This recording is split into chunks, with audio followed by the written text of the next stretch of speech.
Hayajonima hayron qolaman-da, nimalar qilibdi ekanlar, bitta so'raylikchi. Qara. Moshni oqshom chog'i ibitib qo'ydim. 1 piyola mosh, 2 ta tuxum oqini soldim. Blenderda aylantirdim. Yarim piyolacha 100 gram sut bilan. Mana shu kashabrazni holata keldi. Endi hozir buni ovsyanka solamiz. Qattiqroq xamircha qilamiz. Keyin buni pishirib olamiz duxovkada. Nuncha bo'ladi ekan bu. Nimalar qilayotganliklarini oxirigacha ko'ringlar. Dietechniy non bo'ladi-da bu.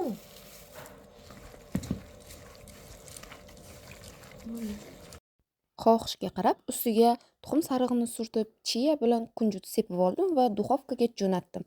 35-40 daqiqada pishib chiqdi. O'zlaring baho beringlar.